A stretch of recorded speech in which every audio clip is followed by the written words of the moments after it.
Oke, kembali lagi di channel Aku Jadi Tahu. Kali ini kita membahas tentang menteri-menteri baru Jokowi ya. Ada beberapa menteri yang dirombak pada kabinet terbaru ini. Salah satunya adalah Menteri Perdagangan. Kali ini kita akan membahas tentang profil M. Lutfi sebagai Menteri Perdagangan. Tapi sebelum itu pastikan kalian sudah klik like dan subscribe dulu channel ini agar kita semakin semangat membuat video-video berikutnya. Muhammad Lutfi adalah wajah lama di jajaran pengambil kebijakan ekonomi. Sebelumnya dia juga sudah pernah berada di kabinet, meski bukan di kabinet Presiden Joko Widodo. Bahkan posisi sebagai Menteri Perdagangan pun pernah dia emban. Pada Selasa 22/12/2020 mengumumkan Lutfi menjadi Menteri Perdagangan. Bagi dia ini adalah perjalanan kembali ke pos yang pernah ia pimpin pada periode yang singkat, yaitu 14 Februari 2014 sampai 20 Oktober 2014. Lutfi pertama kali menjadi Menteri Perdagangan di ujung pemerintahan periode kedua dari SBY. Waktu itu ia menggantikan Gita Wirjawan. Di kali kedua, Lutfi menduduki kursi Menteri Perdagangan pun lewat reshuffle kabinet yang diumumkan Jokowi. Kali ini ia menggantikan Agus Suparmanto di Kabinet Indonesia Maju periode kedua. Profil Muhammad Lutfi. Lahir di Jakarta 16 Agustus 1969, Lutfi adalah pengusaha dari masa ke masa. Sekolah Lutfi terutama di jenjang perguruan tinggi yang diselesaikan di Amerika Serikat. Ia mendapatkan gelar sarjana ekonomi di Purdue Universitas Indiana, Amerika Serikat. Lutfi juga mengenyam pendidikan lain, salah satunya Finance for Non-Financial Managers in New York University.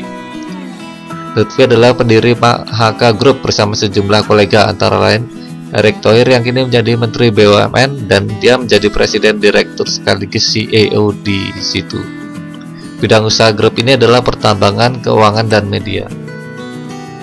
Pada usia relatif muda 29 tahun, Lutfi terpilih menjadi Himpunan Pengusaha Muda Indonesia untuk Jakarta yang lebih baik HIPMI Jaya pada periode 99 sampai 2001. Berlanjut tingkat nasional, ia menjadi Ketua HIPMI periode 2001 sampai 2004. Kiprahnya di bidang ekonomi semakin kental ketika ia ditunjuk sebagai Badan Koordinasi Penanaman Modal atau BKPM 2005 sampai 2009. Usai dari jabatan tersebut, ia menjadi Duta Besar Republik Indonesia untuk Jepang dan Mikronesia. Pulang dari Jepang, Lutfi diminta menggantikan posisi Gita Wirjawan di penghujung Kabinet Indonesia Bersatu di era SBY. Lepas dari kabinet, nama Lutfi muncul lagi di publik ketika ditunjuk sebagai Duta Besar Republik Indonesia untuk Amerika Serikat dan dilantik 14 September 2020. Tahun berganti, Lutfi dipanggil pulang untuk kembali menjadi Menteri Perdagangan di Indonesia Maju pada Pilpres 2019. Nama Lutfi juga ada dalam daftar tim kampanye dari Jokowi Ma'ruf pada Pilpres 2019. Dalam banyak rekam jejaknya, Lutfi dikenal sebagai imbuhan serba termuda, misalnya untuk Duta Republik Indonesia di Jepang, Ketua HIPMI Jaya, dan Kepala BKPM. Buat pengingat, Kementerian Perdagangan tengah mendapat sorotan tajam ketika Lutfi ditunjuk menjadi menteri pada pemerintahan SBY. Sorotan berasal dari persoalan impor beras premium dari Vietnam. Di tengah ekonomi dunia yang lesu, porak-poranda pekerjaan baru yang kudu digarap Lutfi kali ini kembali ke Kementerian Perdagangan jelas menggunung. Neraca perdagangan Indonesia hingga November 2020 misalnya tercatat defisit 17,46% dibandingkan tahun sebelumnya.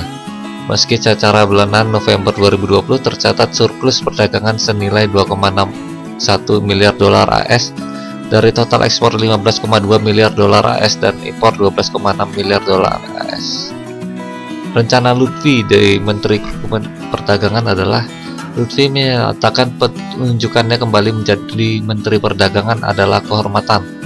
Karenanya dia berjanji kepada Presiden akan bekerja sekuat mungkin, sepandai mungkin, secakap mungkin untuk memastikan perekonomian Indonesia menjadi lebih baik di masa mendatang. Kementerian Perdagangan, kata dia, adalah lembaga mekanismenya yang memastikan arus barang dan kegiatan ekonominya berjalan baik. Ujungnya tentu saja kesejahteraan tercapai bagi rakyat Indonesia.